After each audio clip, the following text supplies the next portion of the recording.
just arrange this a bit more. Okay, so welcome back to part 2 of coalescent theory. So where we're trying to kind of come up with expectations for some of the basic kind of parameters or statistics we use when while analyzing DNA variation data. And so what we're trying to now going to do is, so yesterday, remember, we kind of looked at kind of what is the expected time for if we pick 2 gene copies from a population at random, what's the probability that they will have a common ancestor 1 generation in the past. And from there, we kind of figured out the expected time to any gene copies coalescing or any 2 gene copies sharing a common ancestor. And we kind of figured out that if we pick 2 random gene copies, the expected time for them to have a common ancestor is just 2n generations in the past. So the number of gene copies in the population, basically. And we also kind of saw that we could relate that number. So the expected time for any 2 gene copies to have a common ancestor, we could relate that to the amount of genetic variation, to pi, basically to average nucleotide differences. So today we're going to kind of continue from that. We're going to build upon that. So instead of just talking about 2 gene copies, we're going to talk about n number of gene copies. So we're going to try to kind of generalize this to this event to any number of gene copies. So not only just 2 gene copies, any number of gene copies. So we'll be kind of extending our logic to basically coalescent process with kind of n genes, okay? So this is today's kind of like, we'll be, in the first lecture, we'll be looking at this topic. So we're going to try to generalize this to about, to n numbers. So, first let's define what a coalescent event is. So, so what is a coalescent event? So when we mean coalescence, what do we mean by this? So a coalescent event is just basically the first generation in which 2 gene copies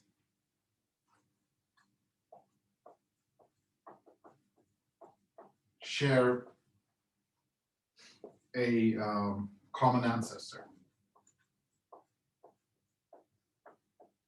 Okay, so whenever, it doesn't really matter the number of gene copies, whenever 2 gene copies actually share a common ancestor, that means that we actually observe a coalescence event or a coalescent event. So let's look at this in the tree. So let's kind of, is there a message in the chat? Let me just check that. Oh, okay, well, yeah, the notes should be checked, so you can check with the moderators for that. But if not, I can also kind of post them on my website as well, and you can get them from there. So it's not a problem. But anyway, so let's kind of try to visualize this event. So let's kind of visualize the coalescent event with some number of gene copies. Let's say we have 3 gene copies, right? So let's say we have 3 gene copies in a population.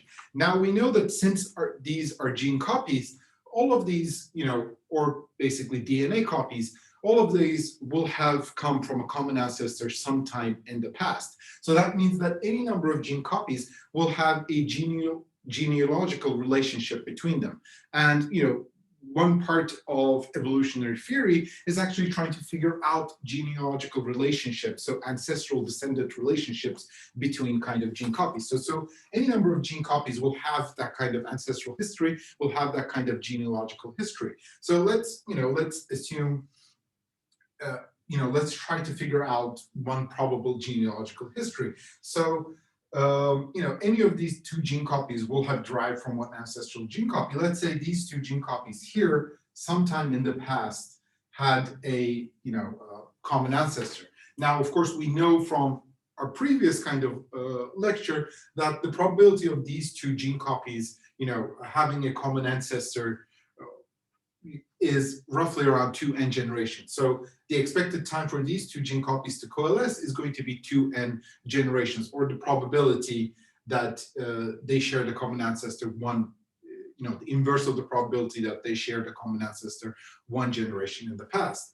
But once these two actually have coalesced, then we have one ancestral gene copy that is kind of the ancestor of these two gene copies, and then sometime later that gene copy is going to coalesce with this one here. So we're going to reach the most recent common ancestor, all of these gene copies in the population. So when we actually look at this type of tree, we can actually see that there are two, kind of coalescent events. We have one coalescent event here, and we have another coalescent event here. So both of these are coalescent events, okay? So that's kind of like, so we can define both of these as a coalescent event. So this is the coalescent event that kind of, is the common ancestor of these two, and then this gene can join that with that common ancestor, kind of completing our genealogy, okay?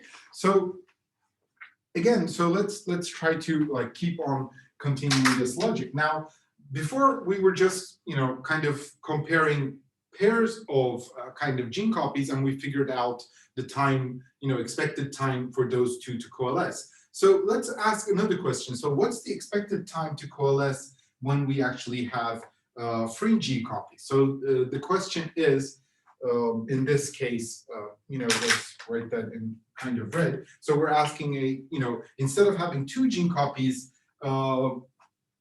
what's the probability that that we observe a coalescent event given free gene copies.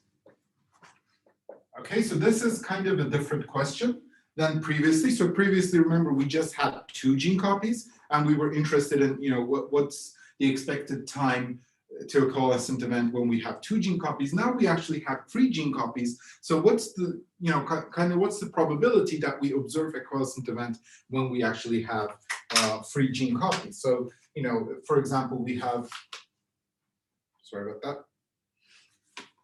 For example, we have free gene copies, and let's just name these free gene copies, and we can say that these gene copies are A, B, C, for example. So when we have free gene copies in the population, just like in this example, how many coalescent events can we actually observe? We can observe a few. So for example, we could say A and B coalesce with each other, or B and C coalesce with each other, or A and C coalesce with each other. So let's just do something like that, like A and C, like A and B, A and C, and of course B and C. All of these events can happen. So given these free gene copies, we don't only just observe coalescence between two of these pairs. We can actually observe at any given time a coalescent event with between any of these gene copies. So let's try to figure out the probability of that. So here we're talking about the probability of a coalescent event,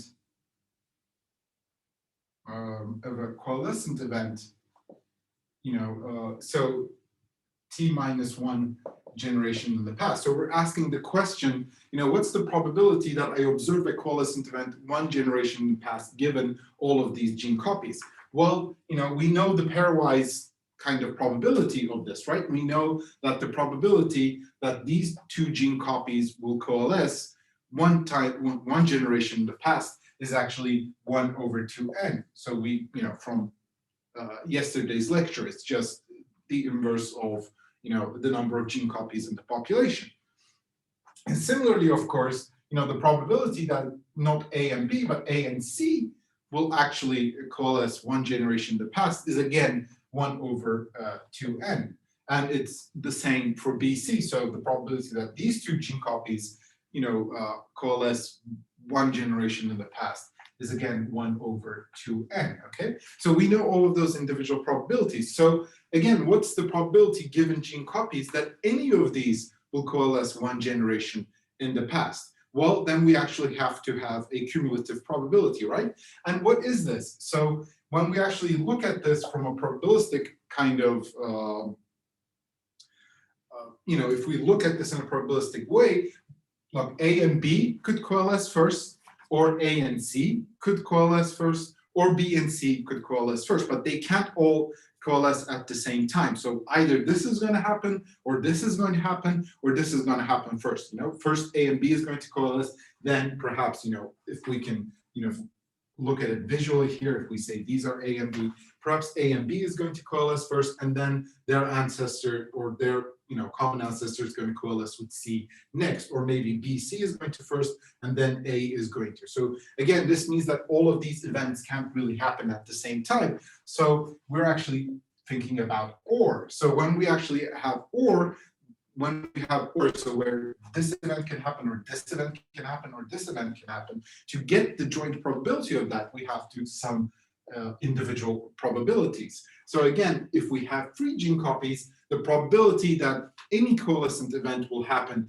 one generation in the past is actually 3 over 2n, okay? So now we've, given 3 gene copies, we've kind of figured out the probability that any of those gene copies will coalesce, one generation in the past. So now let's talk about the expected time. So, okay, we know, given 3 gene copies, there's 3 over 2n probability that any one of these will coalesce. And see, this is larger than any one of these. Why? Because we have 3 more possibilities. So it's much more probable, given 3 gene copies, that we're going to see a coalescent event.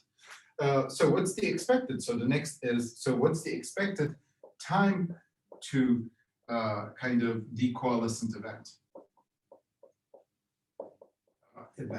So the second thing is, figuring out the expected time to a coalescent event. Well, again, we know from yesterday's lecture that, the expected time, the mean time to a coalescent event is just the inverse of, a coalescent event happening one generation in the past, and it's the same. So we know that, any of these gene copies will coalesce 3 over 2n with a 3 over 2n probability. So the waiting time or expected time to a coalescent event is just the inverse of this, and so that would mean 2n over 3. So it will take about 2n over 3 generations for any of these gene copies to coalesce. So again, as you can see, if we're talking about coalescence, an expected time of coalescence of just 2 gene copies, on average, we have to wait about 2n generations.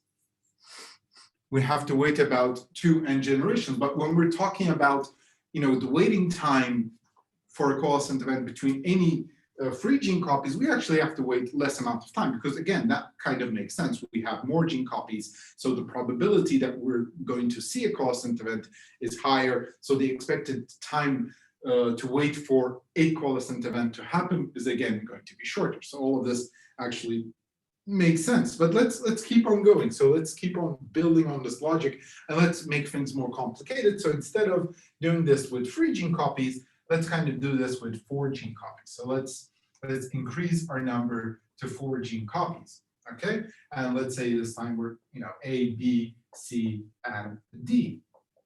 And again, the logic is similar. If we have kind of 4 gene copies, this means that we have several pairwise comparisons. A and B could coalesce, A and C could coalesce, A and D could coalesce, or BC, BD, and CD. So all of these events can happen. If we have these gene copies, all of these coalescent events, it can happen. And the question is, so what's the probability that I observe, any coalescent event, any one of these? And again, it's exactly the same as we did, for 3 gene copies. So again, we can say coalescent kind of event. For some reason, I've forgotten the t's here, is equal to t minus 1 generation in the past. And here again, we know this is 1 over 2n. And again, since these are all going to be OR, so you know, either this is going to happen, or this is going to happen, or this is going to happen. So we can again say, you know, so we just have to, like, all of these are 1/2n's, 1, 2, 3, 4, 5, 6, plus 1/2n. So that probability is going to be 6/2n. And again, similarly, so, you know, I have 6/2n probability of a coalescent event happening 1 generation back in the past if I have 4 gene copies. And so my expected time to a coalescent event is just the inverse of this. So it's the inverse of 6/2n. So that's going to be 2n/6. Okay. So again, as you can see, so there's, you know, there's a very obvious relationship here. The more gene copies we add, you know, the probability that we're going to see a coalescent event increases, and the time to any coalescent event actually shortens. So again, that's very kind of logical. But, you know, so if we kind of even look at these two examples, we can actually see a pretty pattern, you know, a pattern emerging here. So let's try to generalize this kind of concept. So instead of talking about, you know, instead of talking about 3 gene copies, 4 gene copies, let's kind of try to generalize this to, about, you know, to k gene copies. So I'll just write that in here. So let's try to come up with a general equation for k gene copies. So given any amount of gene copies, you know, let's try to come up with an equation or a relationship that can actually describe to us, you know, the expected time, the probability, and the expected time for k number of gene copies. Now, again, when we kind of look at this, there is something very kind of evident here. So we know, you know, if we look at these numbers, 3 and 6, we can actually see that this is just the number of comparisons. So again, if we have 3 gene copies, we have 3 possible events. So we have, you know, either A and B could coalesce first, or A and C could coalesce first, or B and C could coalesce first. So that's, you know, the total number of kind of coalescent events that can happen in, you know, first.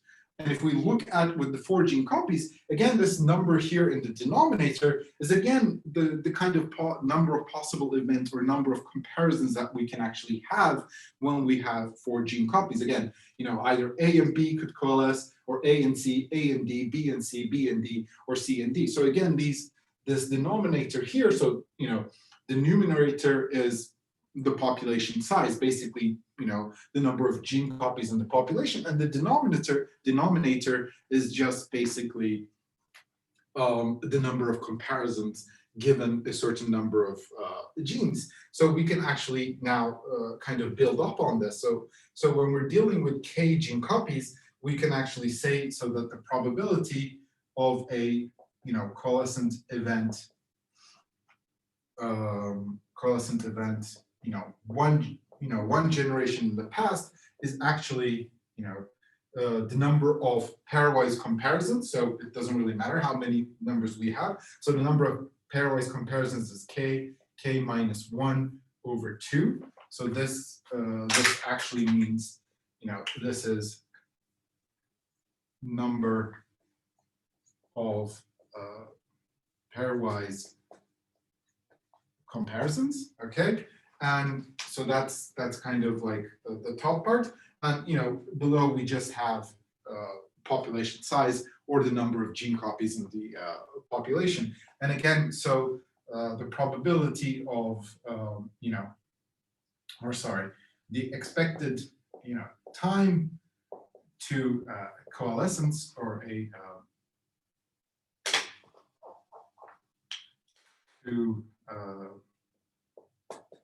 coalescent kind of event, then is just going to be the inverse of this. So it's going to be 2n over, you know, k times k minus 1/2. So this is going to be kind of our general equation for predicting, you know, time to, the waiting time for a coalescent event to happen between any number of gene copies. So given K number of gene copies, I would have to wait, roughly this amount of time to observe a coalescent event. So that's, again, now we've actually generalized this to, we've written a general. So if we have, 2 gene copies, we can figure out the expected time to a coalescent event.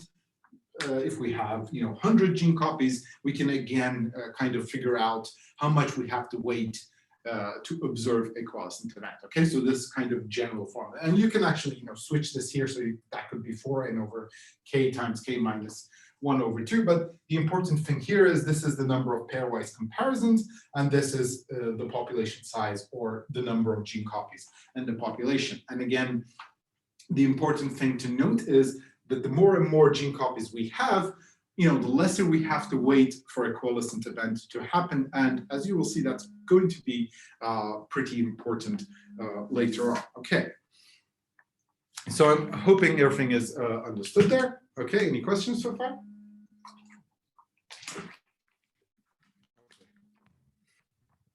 All right, so let's now continue. So we've actually figured out and come up with a pretty nice formula here. So now let's ask another question.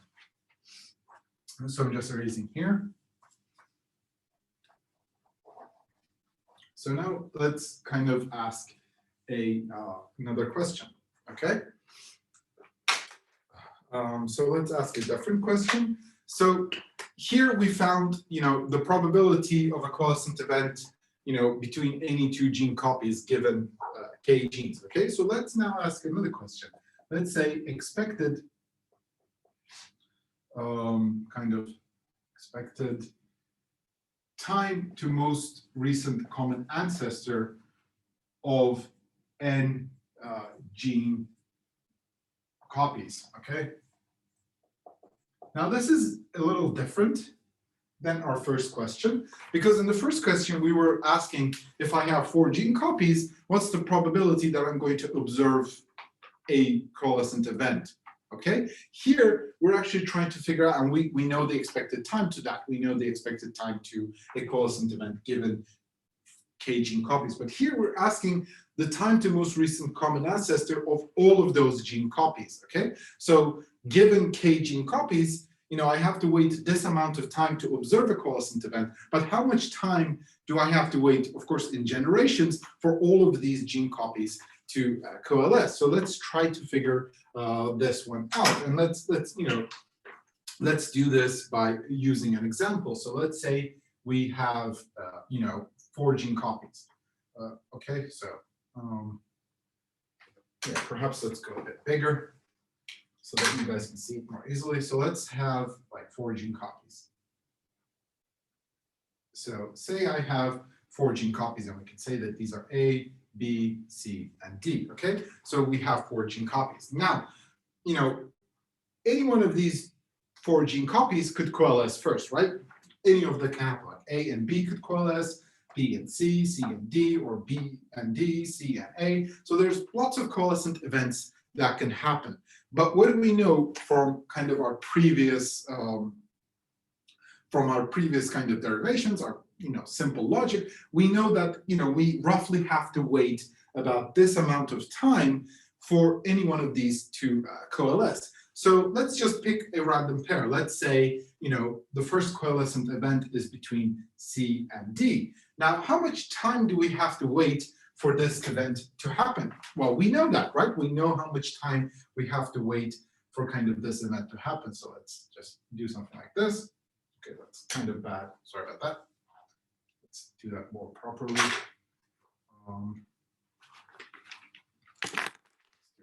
So let's just yeah, that goes better. So we can actually now, we actually know how much time this is here. So we know the expected time to this first coalescent event. It's just this, right? So here, for example, we just have to work this formula here. We have 4 gene copies. So K is 4. 4 times 3 is 12. Divided by 2 is going to be 6. So this here is going to be 2n over 6. So we have to wait about 2n over 6 generations for any one of these two to coalesce. And in this case, we're just assuming that C and D coalesce with each other, okay? All right, so, but we can now continue with this logic. So, we have a common ancestor here, of these, and then we still have these gene copies in the past. So now what's next? So now we're down to 3 gene copies. So what's the, waiting time or the expected time for any one of these, 3 gene copies to coalesce with each other? So again, I can figure out this time, right? All I have to do is, okay, so this time K is down from 4 to 3. So 3 means 3 times 2 is 6. 6 over 2 is going to be 3. So I know that on average, I have to wait 2n over 3 generations for another coalescent event to actually happen for all these gene copies to coalesce with each other. And let's say, in this instance, these two, A and B, coalesce with each other. So let's say, actually, that's a bit too long.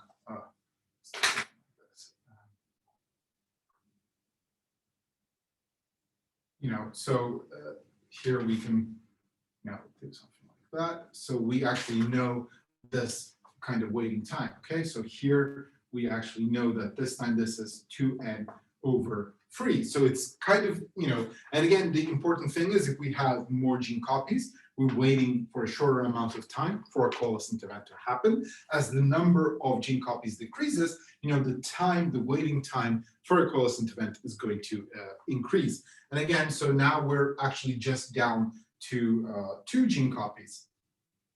So let's go here again. So we're down to 2 gene copies. So what do we have now? We just have 2 gene copies left, and we know, the expected time for any 2 gene copies to coalesce is just the, 2n, or the amount of gene copies in the population. But we could again just work it out from here as well. 2 times 1 is 2. 2 over 2 is 1. So we're back down with 2n. So this, this way of thinking about it also kind of works, of course. So again, we can just say that, then it's going to take us, for the last coalescent event to happen, it's going to take 2n generations. So this is going to be 2n generations. Of course, this is not really, I didn't really do much of a good scaling of this. So again, this is about, twice as long as this, and this is about 3 times as long as this. So this, when you think about this tree in real proportions,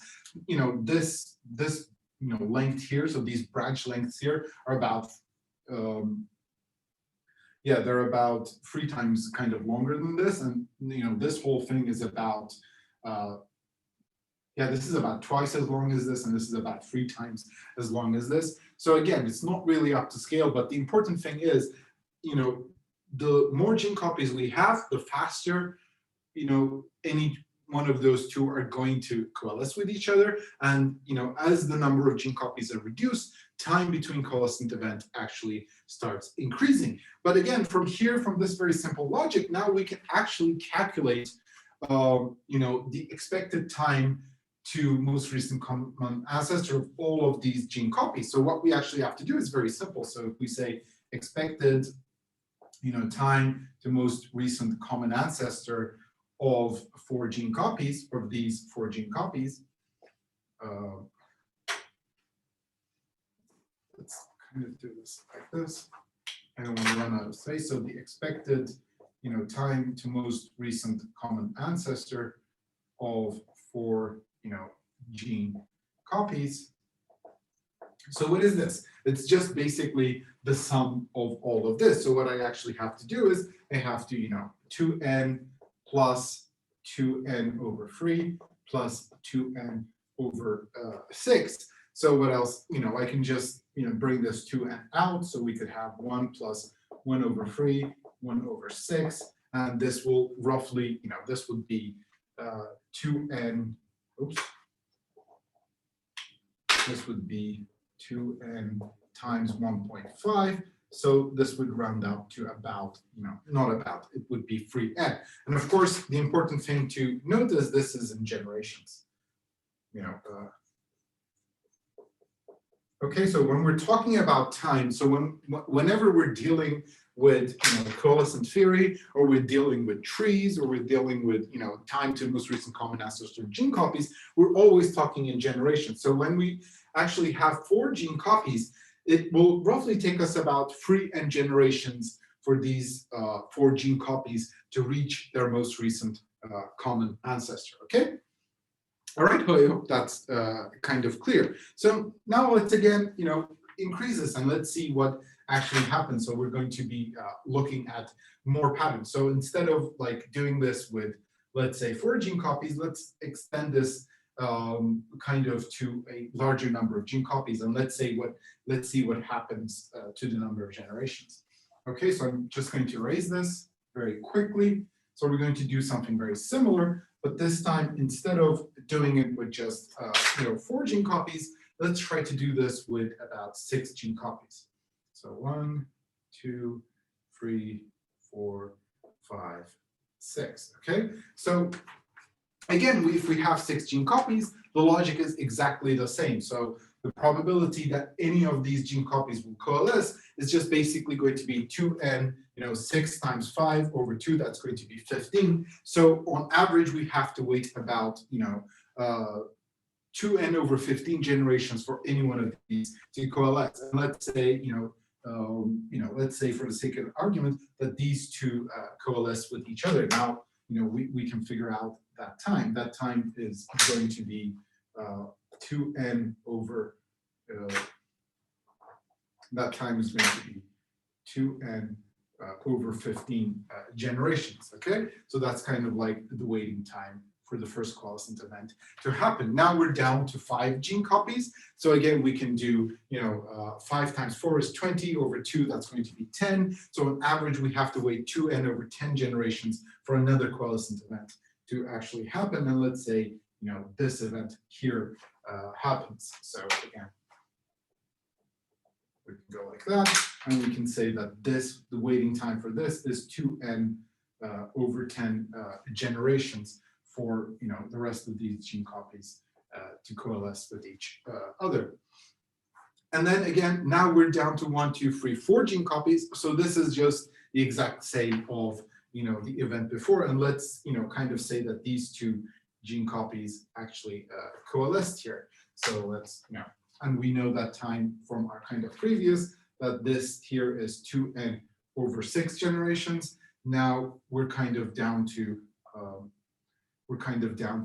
3 gene copies. We actually know that, let's say, these 2 here have actually coalesced with each other. We know that timing of that. So this is again 2n over 3 generations. We're going to wait, and then lastly, we can join these with each other, and we know that this event is going to take 2n generations. Okay, so again, it's basically the same thing, but the important thing here is to show is the number of gene copies. This tree gets longer and longer, so the waiting time increases as the number of gene copies decreases in the population, as most of those gene copies have now coalesced, they found their common ancestor, so the waiting time between successive events is just increasing and increasing. And again, we can do the same thing, so we can estimate time to most recent common ancestor of these 6 gene copies.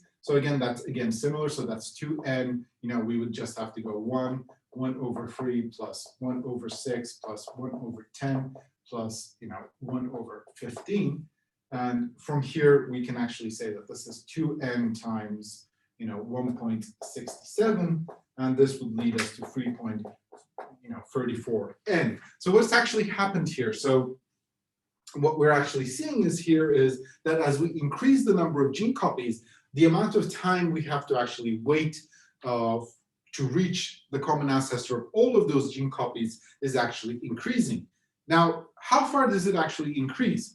So if we were to say, we're dealing with n, and let's take n to infinity, so we're taking the number of gene copies to infinity, would this number just grow and grow and grow and grow? So the interesting thing is it doesn't. So this is kind of like if you take the limit, so if you take this very simple equation we did here, so just summing over all of these, so you could put a sum, some sign here, k is equal to, from 1 to n. If you were to do that, and if you were to kind of take the, let's actually write that down. Why am I not writing that down? So again, if we're kind of doing this to infinity, so we can just like write this, we can say, let's generalize that. So k is equal to 2 to kind of n. So that's 2n over k times k minus 1 over 2. So that's kind of the general equation. And if we kind of take this to infinity, so if we say,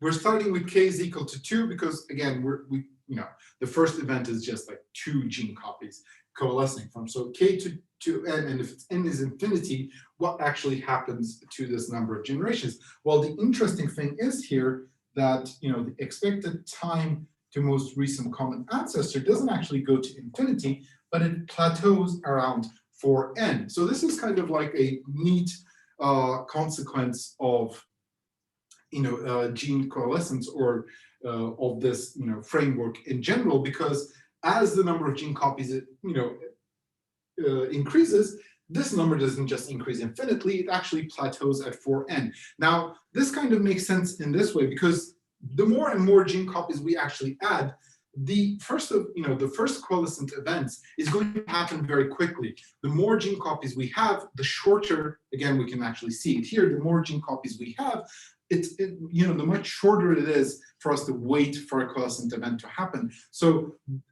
if we increase this number of gene copies, let's say to 1,000 genes or 2,000 gene copies, most of those coalescent events is going to happen very, very quickly in a very short amount of time. So, the amount of time that passes between those first coalescent events is very disproportional to when we have, low number of gene copies. So that's why we're actually, most of those events are just happening very quickly in a very short duration of time. And only when we're left with, when the number of gene copies is actually reduced, is we actually have to wait longer and longer. So we're plateauing at this 4n.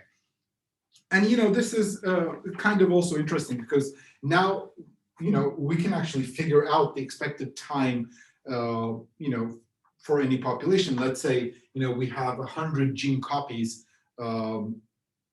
We've sampled 100 gene copies, let's say, from a population that is an n of, 10,000. So we actually know that 40,000 will take us roughly 40,000 generations for all of those 100 gene copies to coalesce with each other. So this is kind of like, and when you think about it, that's not too much. That's not really too far. If we have, if we have 1,000 gene, even if we sample 1,000 gene copies from a population, let's say that has an n of 10,000, all of those, all of those thousands of gene copies will again roughly have a common ancestor about 40,000 years back in the past. So this means that the larger population we have, of course, we have to wait longer, but the amount of gene copies doesn't really change things much. On average, we're going to wait about 4n generations for all of those gene copies to coalesce with each other. So this is kind of like a neat result of all of the logic that we've been building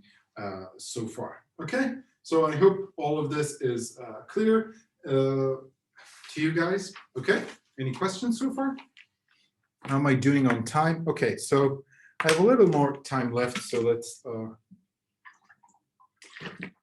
I'll just keep on continuing just a bit more, about 10 minutes more. Let's go to 9, and then we'll give about a 10-minute break, and then we can continue. Okay, does that sound all right? All right. So let's now ask a kind of different question. So we keep on building on this logic. So I'm going to kind of erase this here. So let's erase this here. So let's now ask another question. Okay, let's ask another kind of question.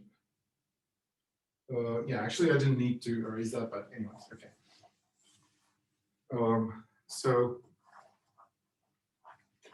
Okay, so let's now ask another kind of question. So the previous question we were asking was, what's the time to most recent common ancestry? Now let's ask a different question. And what is my total tree length? Okay, so this is actually a separate question. It's related, but it's a separate. It's a kind of a it's a separate question.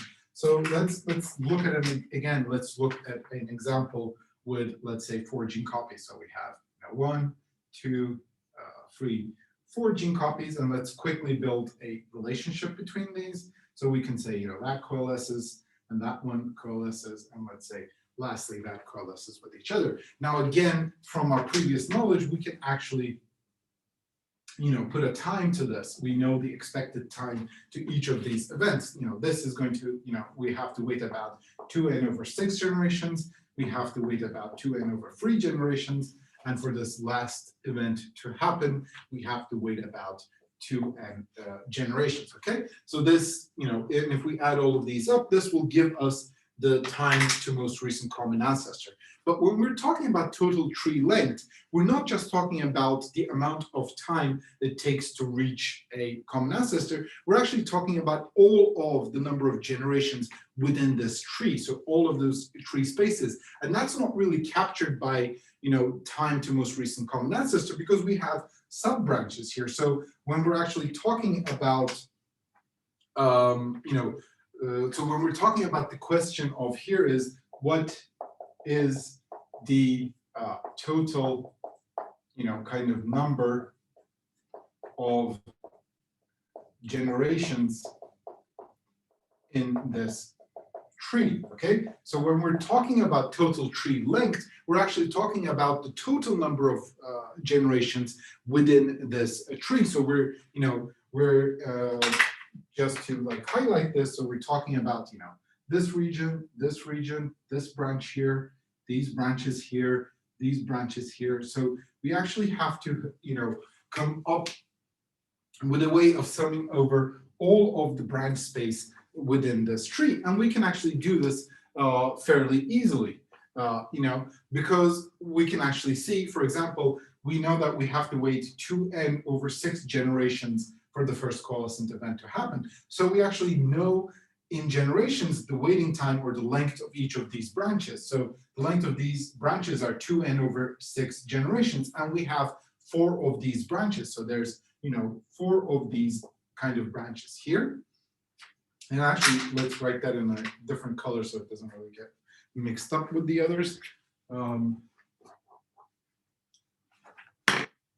So we actually have 4 branches here. And if we look at this region of our tree space, we actually know that we have 3 branches that are 2n/3 generations in length. So we have 3 of these. And when we look at the top spot, we know that we have 2 branches that are actually 2n generations in length. So the expected time, the expected total tree length from this is actually very simple, because now all we actually have to do is, sum up all of these by the number of times that they occur. So we just have to wait, kind of append a small, thing to our previous equation that gave us time to most recent common ancestor of n gene copies. So time to common ancestor of n gene copies was, k minus 1/2. So it was actually this. And all we have to do is add an additional k here. So, if k here, if we have, 2, so that would go 2. If, and if we actually just do this, so as k changes, these numbers will change. If, when k is 4, we will have, 4 branches to deal with. And when k is 3, we will have 3 branches to deal with. When k is 2, we will have 2 branches to kind of deal with. So this is kind of gives us a general equation for total tree space. So this is like, you can think of this as total tree space in generations, okay? So this is total tree space in generations. Now let's think about, again, extending this logic. So here we're talking about total tree space in, when we actually have 4 gene copies, and we can just very easily calculate that from this equation here. So what happens if we have, let's say, what happens to total tree length or total tree space when we take the number of gene copies to infinity? remember beforehand when we're talking about time to most recent common ancestry, that had plateaued around 4n. But in this case, when we're talking about total tree length, this actually goes to infinity. So if we kind of, take n to infinity, so actually I wrote this kind of in the wrong way, so let's do it like this. So in this case, if we take n to infinity, so if n goes to infinity, expected total tree length also goes to infinity. So this increases infinitely. So again, why is this? Because the more gene copies, we're going to just keep on adding more and more branches. Most of those branches are going to be very short, but they're going to add up. If we have an infinite number of gene copies, that means we're going to have an infinite number of branches just joining those. So again, the expected time to the most recent common ancestor for any number of gene copies kind of plateaus at 4n, but the total tree space available actually just goes to infinity. Now, before we wrap up, let's try to think about this total tree space, okay? So remember, the whole goal of us doing this was actually to come up with an expectation to our summary statistics. Now, we came up with an expectation for pi. We kind of know that pi is related to the expected time for any two gene copies to coalesce, because that's going to give us give us kind of a proxy for all of the mutations that can actually occur between those two gene copies, which is a measure of the amount of variation that any of those two gene copies show, and that kind of gave us a nice expectation for pi. But the number of total tree space or tree length is actually related with another one of our statistics. So now I'm going to just quickly kind of erase this part here, is related with our other statistics, which was the number of segregating sites. So there's actually a very inherent and very simple relationship between these two. So here, let's talk about, let's talk about total tree length and segregating sites, and let's also talk about sorry about that, Watterson's theta. Okay, so let's just kind of make all of that logical leap. Okay, so again, there's a very simple relationship between all of these, and it's very actually apparent, because when we're talking about total tree space, this is actually, or total tree length, this will actually define the number of segregating sites we're going to see. Because, what is a segregating site? Let's say, we have a common ancestor here, and if we have, a mutation happening anywhere here, past mutations, okay? Past mutations, so to speak. If we have past mutations, well, all of these mutations here will be passed down to all of these gene copies. So past mutations, mutations past the most recent common ancestor of the gene copies will not actually show up as segregating sites, because all of these mutations will be shared by all of these gene copies, so there won't be a difference. But mutations that actually happen, at different places after splitting from the common ancestor would actually create segregating sites. So if we have, for example, a mutation here, then these three gene copies will have a derived allele that's not present, let's say, in this gene copy, and that will show up as a segregating site. And similarly, a mutation here will, create a segregating site, create a mutant, a derived allele that is shared between these two, but they don't have here, a mutation here, a mutation here, you could have several mutations. So basically, any kind of mutation along any of these branches will create a segregating site. So there's, a very simple relationship between the total amount of tree space and the number of segregating sites we see. The more tree space we have, that just means, or the more total number of branches we have within this genealogy, that means we can, we're going to get more and more segregating sites. So for, from here, we can actually say that the expected number of segregating sites is going to be some function of total tree length. Okay, so it's going to be related with total tree length times, of course, what's it going to depend on? The mutation rate. So it's going to depend on the mutation rate. Again, this is going to give us all of the generations that are within this genealogy. The sum of all generations it takes from this common ancestor to reach the gene copies that we've actually sampled. And of course, that's directly proportional to the mutation rate. It depends on, if the mutation rate is high, we're going to get a lot of mutations along these generations. The mutation rate is low, we're going to get less of them. So again, this is just a one-on-one relationship. But we actually know TTL, right? We know the formula of how to calculate TTL. So let's just add that in. So this is the total tree length is k is equal to 2, all the way to n, 2n k. So just move this k up here. It's the same thing. 2n k times k minus 1, over 2. And we could just say something like this. So this is mu. All right. So this is s. So we can think about this as expected s, or expectation for s. But we can kind of start arranging things here, right? So let's do some arrangements. I can in this way, it's very easily we could do something like n k is equal to 2. We can bring that 2 up, so that's 4n. We can get rid of these k's, so these k's and these k's, and this could go here. So we could have k minus 1, and we have mu here. But we can do something even more. So this is all expected s. So what we can actually also do is we can bring this 4 out. Like you will see in a minute why we're actually doing that. So this is k is equal to 2. This is n. This is 1 over k minus 1 for mu. Sorry. So we can bring this 4n out. So that would leave us with 4n mu.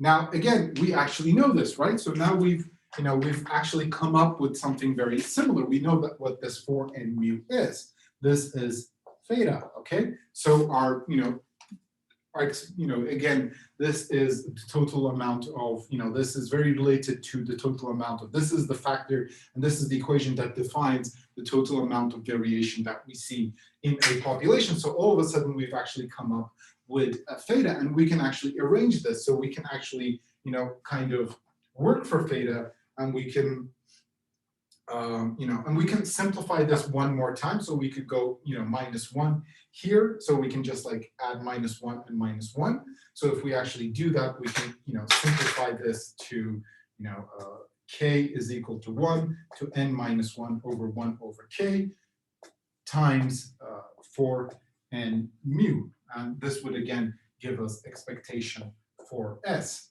And from here, and let's treat this as theta now. So we can say that this is theta. And from here, we can again pull out theta. So we can say that theta is basically equal to s kind of over the total tree space. So this is k is equal to 1 over k, which would give us another estimate of theta. So again, this just means that we've now formed an expectation between the number of segregating sites and the amount of genetic variation in our population. So the amount of genetic variation in our population is just a function of the number of segregating sites over kind of the total number of branches in our genealogy. And again, so this really helps us because we can figure out lots of these parameters. So again, we can if we extend this logic, we know that this is 4n mu. We have s, and we have n minus 1. K is equal to 1 over k. And here this just tells us that we can calculate s from the data. We know the amount of gene copies we have. And so we can all plug all of that information in. And if we have, let's say we have, a mutation rate, we know that this mutation rate is like 10 to the negative 8. We can just, I'm not going to do it right now, you can see it in the notes, but we could just very simply, since we can, calculate this from data, calculate, this from sequence data, here this is just, this n here is just total number of gene copies. So all of these are known. So if we actually have an estimated implementation rate, we can actually calculate S from our data. N is the total number of gene copies. Then we can very quickly estimate population size, right? Estimate pop size from this equation. So again, what we've actually done is we've actually built up from the ground up using coalescent theory an expectation for the number of segregating sites, and actually related that to our parameter theta. And this theta here is known as Watterson's theta, or also it's either theta W for Watterson's, or sometimes it's known as theta S for segregating sites, but it's the same thing. And so now we've actually also derived an expectation for our other set, our other estimate, first pi, and now we've done it for S. And next time, let's try to make up an expectation for the allele frequency spectra after the break. Okay, so let's give about a 10 to 12 minute break, and then we can continue. Thank you.